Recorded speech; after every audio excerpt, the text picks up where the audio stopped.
इस आग में कई लोग जलेंगे।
अबे अंधा है क्या?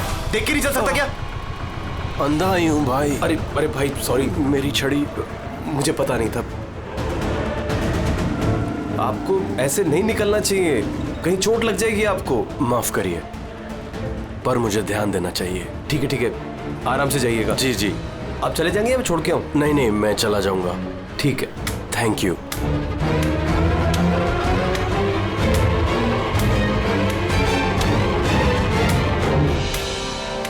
क्या हो गया यार, ये इतना दर्द क्यों हो रहा है?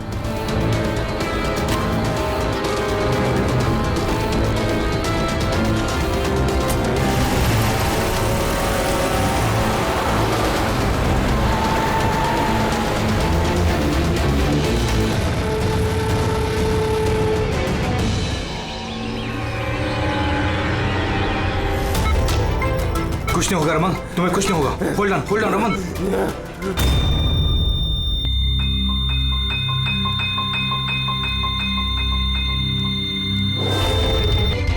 Oh my God, he's dead. और इनकी मौत नेचुरल भी नहीं है। अब क्या? I know Priya, it's a murder. और मैंने डॉक्टर सालुंके को इस केस के बारे में सब कुछ पहले से बता दिया था। अब तक तो उन्होंने फाइंड आउट कर भी लिया होगा कि रमन की मौत की वजह क्या होगी। रमन की मौत जहर से हुई है? हाँ बस, बहुत खतरनाक जहर है। ये पहले इंसान के दिमाग पर असर करता है। पहले डिलेरियम, फोटोफोबिया, एमनेशिया। उसके बाद ये जहर इंसान के बाकी के अंगों पर असर करता है। बाकी के अंग धीरे धीरे काम करना बंद कर देते हैं और इंसान की मौत हो जाती है। सर साहब, इसका कोई एंटीडोट तो होगा ना? हर जहर का एंटीडोट होता है फ्रेडी, लेकिन उसके लिए हमें उस जहर के बारे में पूरी जानकारी होनी चाहिए। बस ये जहर आसानी से पकड़ में नहीं आता है। मुझे भी बहुत सारे टेस्ट करने पड़े इसे ढूंढने के लिए। सर, जहर दे के मारना एक अलग बात है, और ऐसा जहर देना जिससे इस तरह तड़प तड़प के मरे, ये जरा चौंकाने वाली बात नहीं लगती? लेकिन ये जो भी कोई है, ऐसी नफरत करता था रमन के साथ कि उसने उसे ऐसी खतरनाक मौत दे दी। समझ में नहीं आता कौन हो सकता है ये, कौन होगा? कोई भी हो सकता है सर, रमन को जुए की लत थी। क्रिकेट, रेस कोर्स, सट्टा, हर तरह का जुआ। और इसी चक्कर में वो 5 करोड़ के कर्जे में था। 5 करोड़? 5 करोड़? हाँ सर, उसको धमकी भरे मैसेजेस भी आए थे। उसके फोन रिकॉर्ड्स में ऐसे कई सारे मैसेजेस हैं जो उसको बुकीज और सट्टेबाजों ने भेजे। ये देखिए। सर हो सकता है इन्हीं में से किसी की धमकी सच साबित हो गई होगी। पता नहीं, पर जिस तरह से इसको मारा है सर, लगता तो नहीं है किसी बुकी का काम है। फिर भी इन्हें बुलाना तो पड़ेगा, शायद कुछ पता चल जाए। हाँ। Hello ACP Pradyuman. अच्छा ठीक है। आप रमन का चचेरा भाई हितेन। हितेन, किसी ने रमन का खून कर दिया है। क्या लगता है आपको किसने किया होगा? मुझे नहीं पता सर। बुरे काम का बुरा नतीजा, एक ना एक दिन तो ये सब होना ही था सर। हम किसने किया, कैसे किया, ये तो नहीं पता सर, लेकिन इतने सारे लोगों से दुश्मनी, इतने सारे लोगों का कर्जा, उन्हीं में से किसी ने सर। अच्छा, आपके अलावा परिवार में इनका और कौन है? माँ है इसकी, लेकिन अब वो कहाँ पर है ये मुझे नहीं पता। ठीक है हितेन, हमारी इन्वेस्टिगेशन अभी चल रही है, तो बॉडी अभी यहीं रहेगी हमारे पास। आप अपना कॉन्टैक्ट नंबर वहाँ लिखवा दीजिएगा, जरूरत पड़ेगी तो आपको तकलीफ देंगे। जी सर।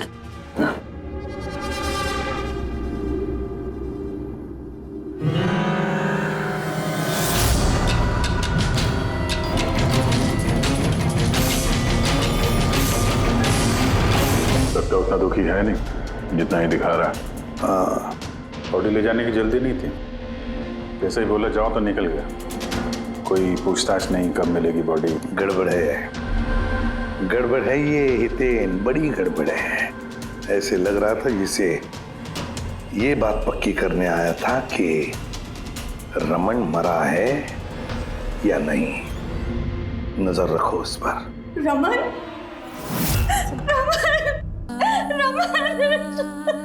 मैम, आप मेरा रमन, माँ मैं इसकी वसुंधरा। बेटा क्या हुआ कि तू आएगा और मुझे घर ले जाएगा एक दिन, पर तू तो इतना दूर चला गया बेटा। तो आप अपने बेटे रमन के साथ नहीं रहती थी? जी नहीं सर। आप? सर मेरा नाम मदन है। भगवान, मुझे क्यों बिठा रखा यहाँ पे? उठा लेता मुझे ही। संभालो अपने आप को। और कितना रोग इस नालायक के लिए। इसको अपनी करनी की सजा मिली है। नहीं बेटा, ऐसा मत कहो। चाहे जैसा भी था, बेटा था मेरा। क्यों, ऐसा क्या किया था इसने इनके साथ? इन्हें अपने ही घर से बाहर निकाल दिया, सड़क पर छोड़ दिया अकेले। ऐसा क्यों? बोला माँ बहुत कर्जा है, घर बेचना पड़ेगा और मेरा खर्चा भी नहीं उठा सकता, इसीलिए मुझे छोड़ दिया। और फिर क्या करती सर, ठीक से दिखाई नहीं देता, कहाँ जाती मैं? पड़ी रही फुटपाथ पे, भूखी प्यासी, बेघर बेसहारा। फिर शायद भगवान को दया आ गई और उसने उस फरिश्ते को भेज दिया। उसका चेहरा तो नहीं देखा मैंने, लेकिन उसने मुझे अपने साथ चलने के लिए कहा और मैं चली गई। एक बड़ा आदमी मुझे इसके पास ले गया। सर, दरअसल मेरी एक संस्था है, संयुक्त वृद्धाश्रम। हम वहाँ पर कोशिश करते हैं कि इन जैसे बुजुर्गों को घर जैसा प्यार और सम्मान मिल सके। माँ जी मुझे वृद्धाश्रम के गेट पर मिली थी एक चिट्ठी के साथ, जिसमें लिखा था कि इनका ख्याल रखना। बस उसी दिन से संयुक्त वृद्धाश्रम इनका घर बन गया। आज सुबह लैंडलाइन पे फोन आया कि इनके बेटे की मौत हो गई है। बस इनसे रहा ही नहीं किया। माँ है ना। मेरी आपसे विनती है, इसके कातिलों को छोड़ना मत सर। जरूर सजा दिलवाना सर, जरूर सजा दिलवाना। देखिए माँ जी, मैं आपसे वादा करता हूँ, हम रमन के कातिल को नहीं छोड़ेंगे, उसे कड़ी से कड़ी सजा दिलवाएंगे। आप प्लीज चिंता मत कीजिए। थोड़ा ख्याल रखिए अपना। मदन, इनका ख्याल रखना। और एक बात, किसी भी चीज की आप लोगों को जरूरत पड़े तो हमें जरूर याद करना। कमाल है तारिका, हॉस्पिटल के डॉक्टर्स की रिपोर्ट के हिसाब से इसकी जांघ पर ये जो निशान है ना, ये या तो किसी एलर्जी का है या फिर किसी जहरीले कीड़े मकोड़े के डंक का निशान है।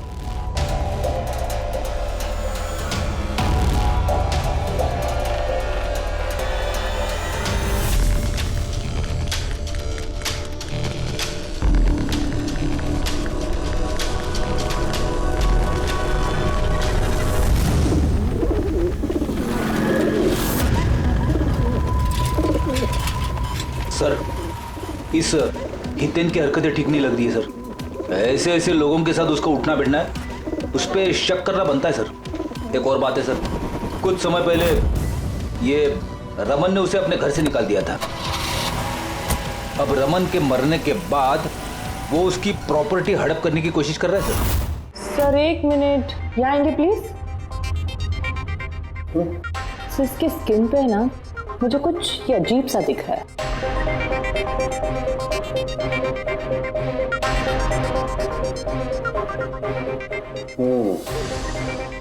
तारिका, ये जो अजीब सी चीज है ना, दरअसल ये पैराफिन है।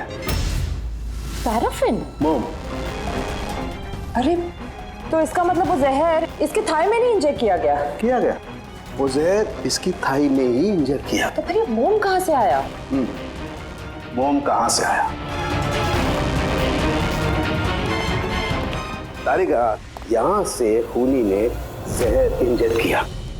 दरअसल ये जहर मोम से, पैराफिन से कोटेड था, इसीलिए इसकी इस चमड़ी पर भी और इसके खून में भी हमें पैराफिन मिला है। क्योंकि खूनी नहीं चाहता था कि ये जहर तुरंत इसके शरीर में जाकर के असर दिखाए, इसलिए उसने इसे कोट कर दिया। और ये जो जहर है एस्कोमाइन, ये एक बायो पॉइजन है, जैविक जहर।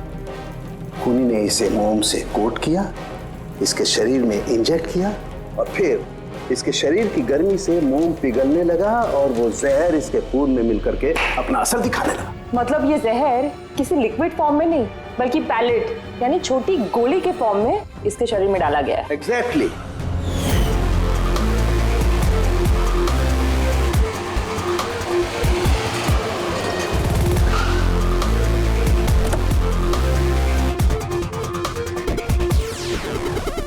ये वो कंस्ट्रक्शन साइट जहाँ पे रमन इंजीनियर था। उसके कोलीग बता रहे थे कि यहाँ से निकलने के बाद उसको कुछ पैर में तकलीफ हुई है। लेकिन यहाँ पे जो वर्कर्स काम करते हैं उन लोगों ने बताया कि जब तक वो कंस्ट्रक्शन साइट में था तब तक तो वो ठीक था। इसका मतलब जो भी हुआ कंस्ट्रक्शन साइट से बाहर आने के बाद हुआ, तो यहीं पे हुआ होगा। यहाँ पे तो आसपास पता करते हैं, शायद किसी ने कुछ देखा हो। सर आप लोग चलिए, मैं जरा चाय पी के आता हूँ। मतलब चाय वाले से पूछ के आता हूँ कुछ देखा है क्या। अभिजीत, ये बच्ची कंस्ट्रक्शन साइट के सामने अखबार बेच रही है, पूछते हैं उससे।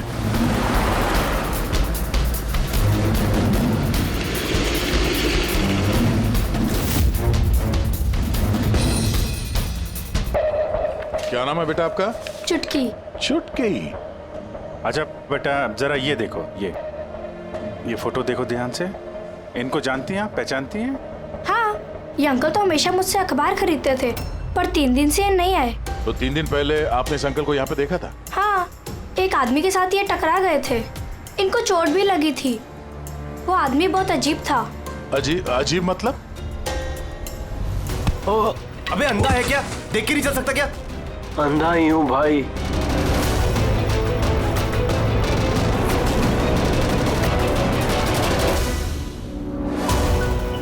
क्या हो गया यार?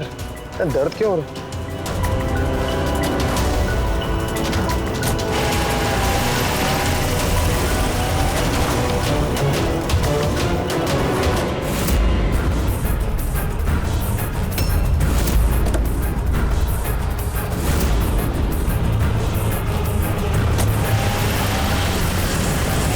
तो अंधा नहीं था और उसी ने हमला किया रमन पे। अच्छा बेटा, आप वो जो अंकल थे उनको पहचान सकते हो? देखा था आपने उनको ठीक से? नहीं। अच्छा, वो कार का नंबर देखा आपने? नहीं अंकल, वो अंकल को कार चलाते देख मैं एकदम चौंक गई थी, इसलिए कार का नंबर याद नहीं है। पर क्या बात है अंकल, इंजीनियर अंकल ठीक तो है ना? नहीं बेटा, उन्हें कुछ नहीं हुआ। वो अभी किसी दूसरे कंस्ट्रक्शन साइट पे चले गए, अब वो यहाँ पर नहीं आएंगे। Thank you. आप इस समय अखबार बेच रही हो, स्कूल नहीं जाती आप?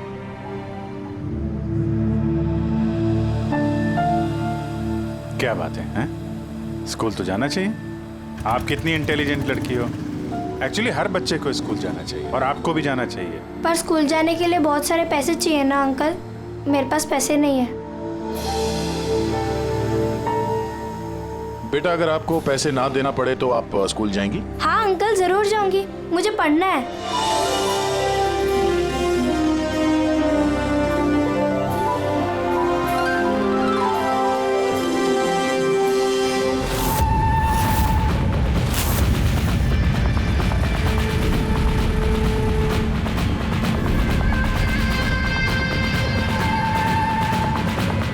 समीर, अब तुम्हारी बारी। हाँ बोलो। हाँ यार, तुम्हें एक बार में समझ में नहीं आता है। देखो, मैंने तुम्हें पहले भी कह दिया है कि तुम कुछ भी कर लो, मैं इस खंडहर के लिए एक कौड़ी भी खर्च नहीं करने वाला।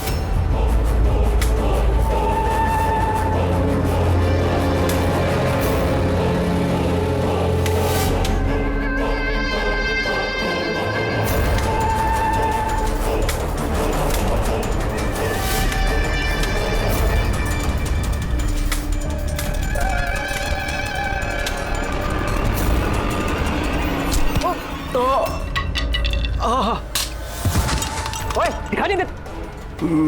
मेरी छड़ी। Sorry, I am sorry. मेरी छड़ी। I am sorry, extremely sorry. अब आपको कहीं लगी तो नहीं? आप ठीक है ना? मैं आपको कहीं ड्रॉप कर दूं? नहीं, मैं ठीक हूँ, मैं चला जाऊंगा। आप ठीक है ना? नहीं, I'm okay। आप संभाल के जाइए। हाँ जी, आप संभाल के जाइए। Okay, thank you.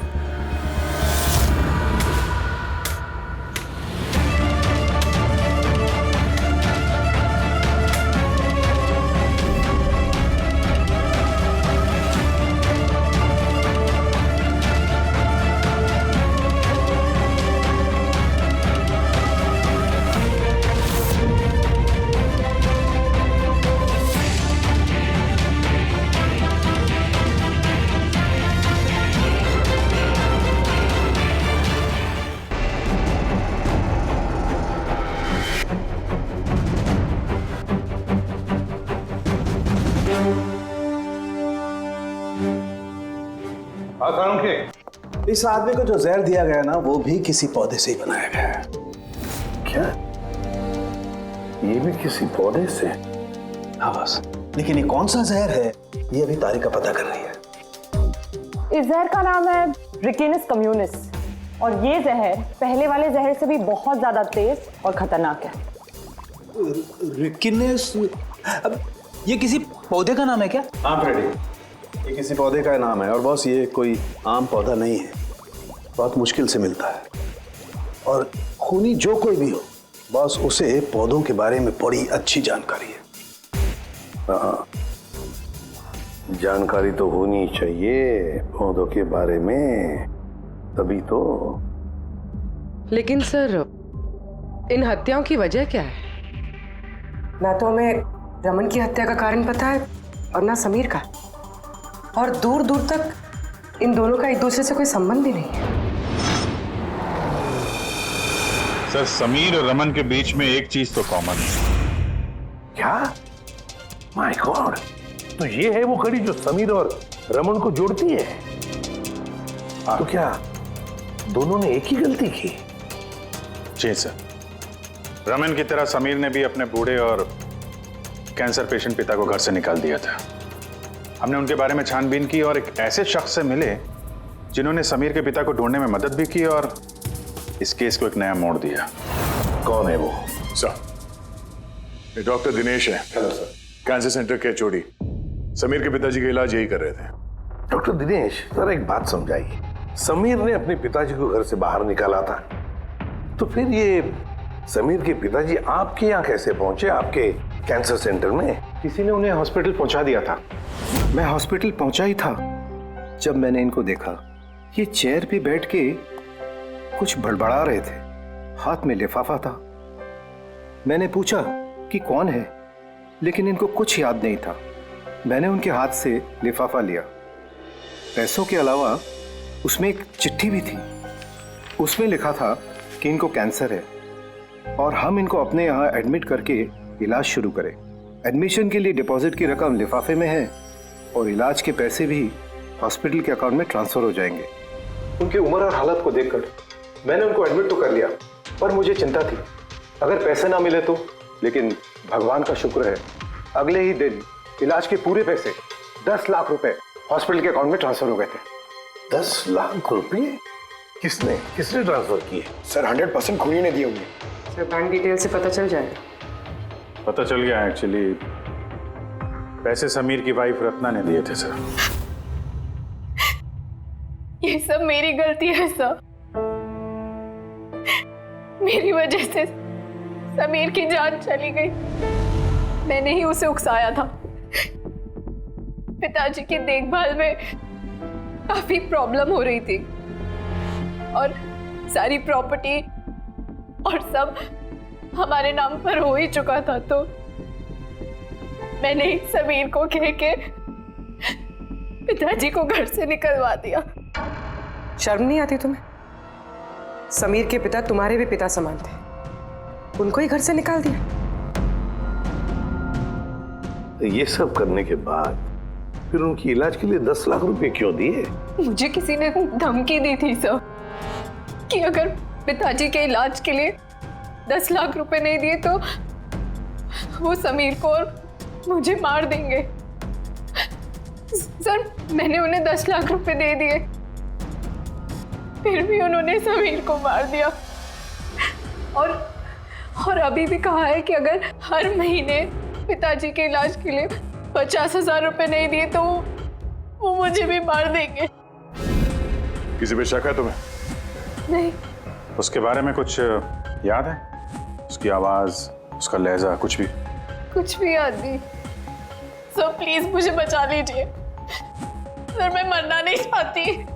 सर मैं पिताजी को घर ले आऊंगी। मैं उनकी पूरी देखभाल करूंगी, पूरी कोई तकलीफ नहीं होगी। सर आप प्लीज मुझे बचा लीजिए। घबराओ मत। सर प्लीज मुझे बचा। कुछ नहीं होने देंगे तुम्हें हम। तो भी जिस नंबर से इसे धमकी भरे कॉल आते थे, वो नंबर ले लो और पता करो कहाँ का है। आप चलिए।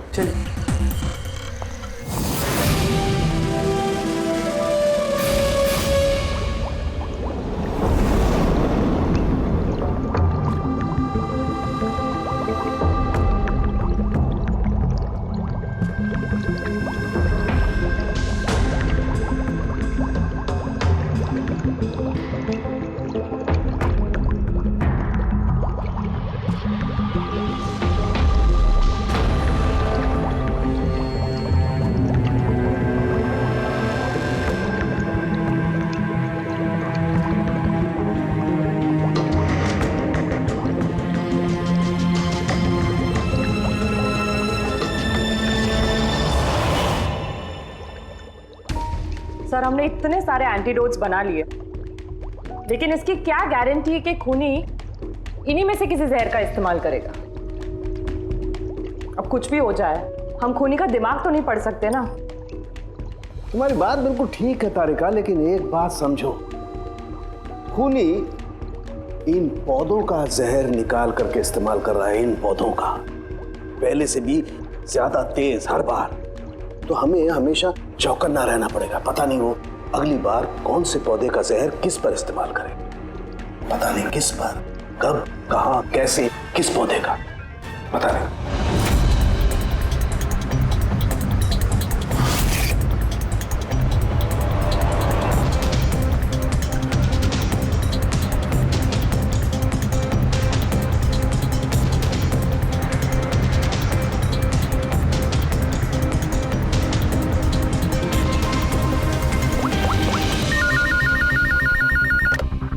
हेलो। हाँ पूर्वी बताओ। सर वो फोन बूथ जहाँ से कातिल ने रत्ना को धमकी भरे कॉल्स किए थे, वो ये भाईंदर रेलवे स्टेशन के पास है। Bhayandar railway station? वहां तो बहुत भीड़ भाड़ रहती है। जाहिर सी बात है उसने ब्लाइंड मैन के भेस में तो किया नहीं होगा। बड़ा मुश्किल है पता लगाना। सर किसी को कुछ पता तो नहीं है, लेकिन एक खास बात यह है कि ये कॉल्स सुबह 11 से 12 के बीच किए गए हैं और रेलवे स्टेशन के पास एक बस स्टैंड भी है जहाँ से बस जाती है पुणे। बस स्टैंड भी पास में ही है, तो ट्रेन से भी जा सकता है और बस से भी। चलो कोई बात नहीं, देखते हैं। भाईंदर, इसका मतलब कि खूनी मुंबई से ही है और सिर्फ समीर का खून करने के लिए पुणे गया था। तो पुणे वो ट्रेन से गया होगा या फिर बस से या फिर कोई प्राइवेट गाड़ी या फिर खुद की गाड़ी से। वही तो सर, खूनी को पता था कि हम लोग रत्ना तक पहुंच जाएंगे और ये कॉल वाली बात खुलेगी, इसलिए वो हमें गुमराह कर रहा है सर। खेल खेल रहा है हमारे साथ। हाँ, खेल खेल रहा है। मगर सर हम लोग खूनी तक पहुंचेंगे कैसे? हमारे पास उसके खिलाफ तो कोई इंफॉर्मेशन है ही नहीं और हमें यह भी नहीं पता है कि उसका अगला शिकार कौन होने वाला है। पंकज, इससे पहले कि खूनी अपनी शिकार तक पहुंचे, हम शिकार उसके सामने डाल देंगे। ये घटना आज सुबह 10 बजे की है। मुंबई के गोरेगांव रेलवे स्टेशन पर एक बुजुर्ग ने रेल के नीचे आकर अपनी जान देने की कोशिश की। वहां मौजूद लोगों ने उन्हें बचा लिया। आइए जानते हैं कि आखिर वो क्या वजह है जिसने एक बुजुर्ग को ये करने पर मजबूर कर दिया। मुझे क्यों पकड़ के रखा हुआ? छोड़ दो मुझे, मैं नहीं जीना चाहता हूँ। क्या करूँगा मैं जी करके? लेकिन आपके साथ हुआ क्या है? आखिर आप क्यों मरना चाहते हैं? क्या हुआ? मेरे साथ क्या हुआ? मुझे मेरे इकलौते बेटे ने घर से बाहर निकाल दिया अकेले करके। मैंने अपने बच्चे को इतने प्यार से पाला पोसा और उसने मुझे घर से बाहर निकाल दिया। ये तो बड़े दुख की बात है। आखिर क्या हो गया हमारी आजकल की पीढ़ी को? आपका बेटा करता क्या है? क्या करता है? स्कूल जाता है। टीचर है? नहीं, पढ़ता है। स्कूल में पढ़ता है। अभी 8 साल का ही तो है। जी क्या कहा आपने? क्या कहा मैंने? आपका बेटा कितने साल का है? कितने साल का है? आपने कहा 8 साल का है। मेरा बेटा 8 साल का है। उसने मुझे घर से बाहर निकाल दिया। मैं मर जाऊंगा। सुना आपने?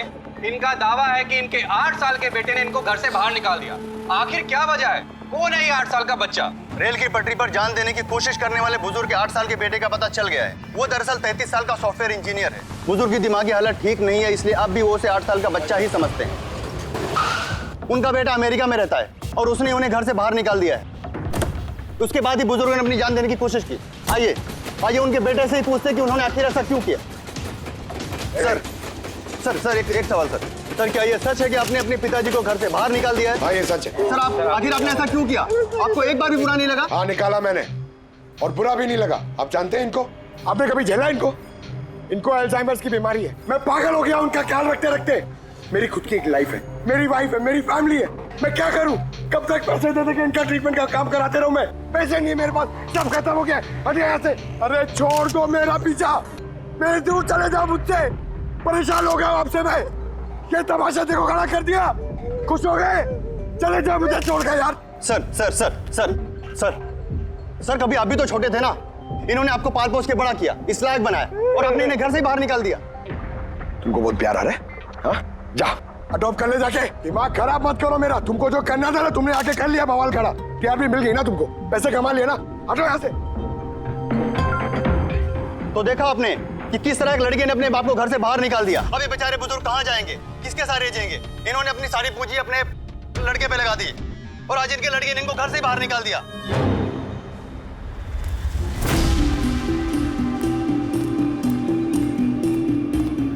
बड़े बच्चे गुब्बारे ले लो जल्दी। गुब्बारे वाला गुब्बारे ले लो। अरे बेटा गुब्बारे ले लो। गुब्बारे वाला गुब्बारे ले लो। गुब्बारे ले लो। गुब्बारे ले लो बेटा। गुब्बारे ले लो। गुब्बारे वाला, गुब्बारे गुब्बारे ले लो।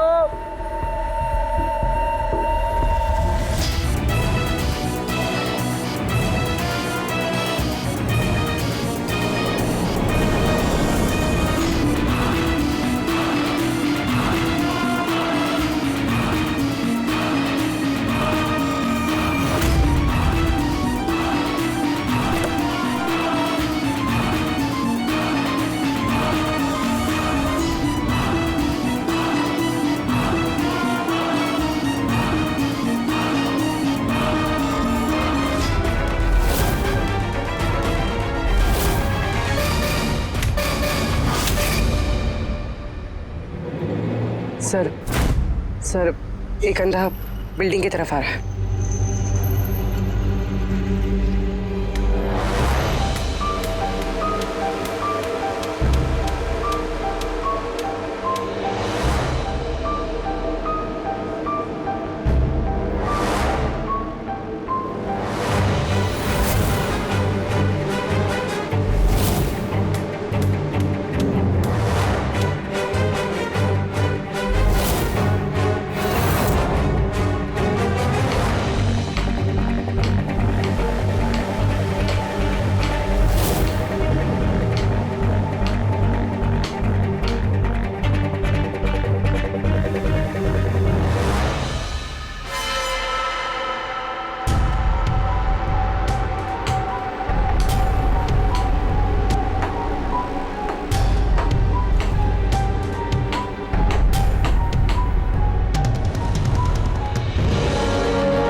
इतने सारे लोग? सर, इतने सारे अंधे एक साथ? हमने तो एक सोचा था, यहाँ तो 8-10 निकले। लगता है ये कोई चाल है। आप लोगों को जाना कहाँ है? एक मिनट आप लोग रुकिए। एक मिनट, यहाँ कैसे आ गए आप लोग? आइए। ये आप सब कहाँ हैं आप लोग? यहाँ क्या बात है? क्या हुआ? यहाँ आंखों का फ्री चेकअप होने वाला है। संपत है आप? संपत? उसने ही बुलाया था हम लोगों को। देखिए, यहाँ पे ऐसा कोई शिविर नहीं है। कौन संपत कौन है? किसने बुलाया आपको? उसने ही तो बुलाया था यहाँ।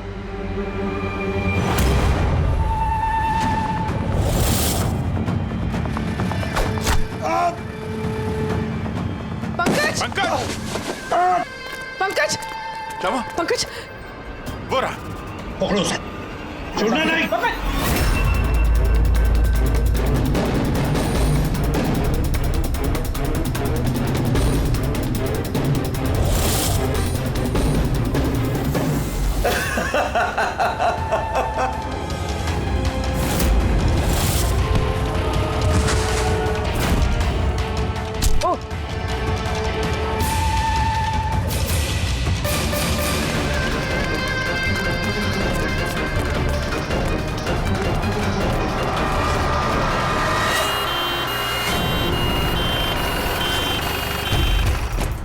आजा, जल्दी आजा।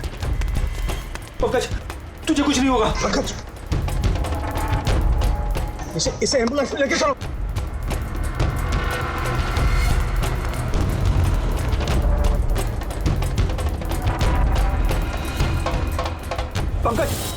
पंकज, तुझे कुछ नहीं होगा। पंकज! तारिका, ये लो, इससे जहर का पता करो। अगर जहर का पता नहीं चला तो हम एंटीडोट नहीं दे पाएंगे। मेरी बात सुन रहे हो तुम?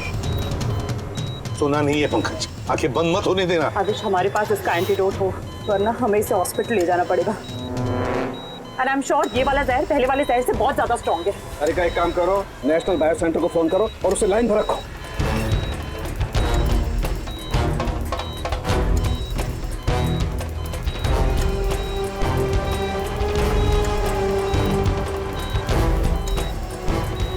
Pankaj, don't worry, Pankaj.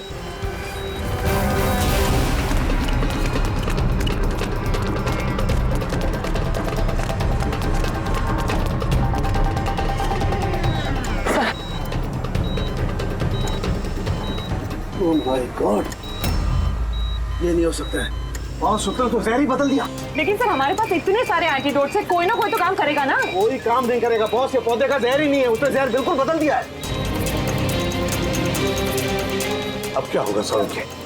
करना कुछ यार। पंकज की ब्रीदिंग, सब ठीक हो जाएगा। हाँ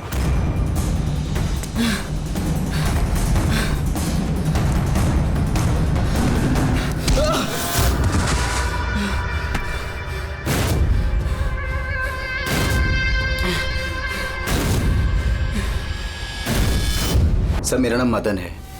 तुमने क्या ये सब? क्यों पड़े हो मेरे पीछे? मैंने जो किया सही किया। लोगों की जान लेना सही है? मैंने सिर्फ बुरे लोगों को सजा दी है सर। जो लोग अपने माँ बाप का ख्याल नहीं रखते ना, उनको इस दुनिया में जीने का कोई हक नहीं होता। जब मेरी माँ की मौत हुई थी तो मेरी दुनिया उछल गई थी। उसी वक्त मैंने इस संयुक्त वृद्धाश्रम की शुरुआत की थी। सर वहाँ पर जितने भी बुजुर्ग माँ बाप आते हैं ना, सब अपने बच्चों के सताए हुए होते हैं। ये देखकर मेरा खून खौल जाता है।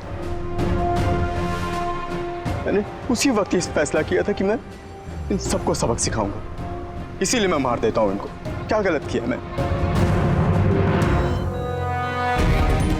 सर कुछ करो सर।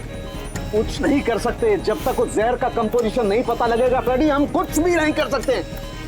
अगर इसे गलत एंटीडोट दे दिया तो ज्यादा खतरनाक होगा यार। सर पंकज की हालत तो बिगड़ती जा रही है। सर पल्स गिर रही है, हॉस्पिटल ले जाना पड़ेगा। हॉस्पिटल जाके कुछ नहीं होगा, हमारे पास इतना वक्त नहीं है वहां जाकर टेस्ट करें। मुझे इस जहर का नाम चाहिए यार। पंकज। हेलो। हाँ सर, हाँ सर, पकड़ा गया सर। खूनी मदन है। हाँ जहर हम पता करते हैं। कभी पता नहीं चलेगा तुमको, कभी पता नहीं चलेगा तुम लोगों को। उसने भी पापा को सताया। मदन गाड़ी। Oh no. Madan Madan Madan Madan ambulance बुलाना पड़ेगा जल्दी। नहीं सर, कोई फायदा नहीं है। मान लिया तुमने उन लोगों के साथ जो कुछ भी किया, मान लिया, लेकिन तुमने जिसे वो जहर चुबाया है वो बेगुनाह है, निर्दोष है, उसने कुछ नहीं किया। वो जहर कौन सा बताओ? हाँ? BTX। सब उस जहर का नाम BTX है।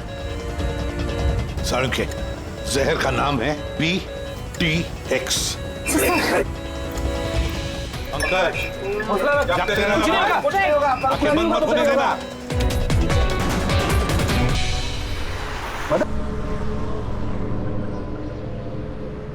बस हो गया, you'll be all right। बस अब पंकज को कुछ नहीं हो सकता है, कुछ भी नहीं। Welcome my boy. घबराओ मत, कुछ नहीं होगा तुम्हें। तुम आदमी अच्छे थे मदन, लेकिन तुमने जो किया वो सही नहीं था। ये तो चला गया अभिजीत, तो चाहे कुछ भी हो जाए, इसका वो वृद्धाश्रम बंद नहीं होने देंगे।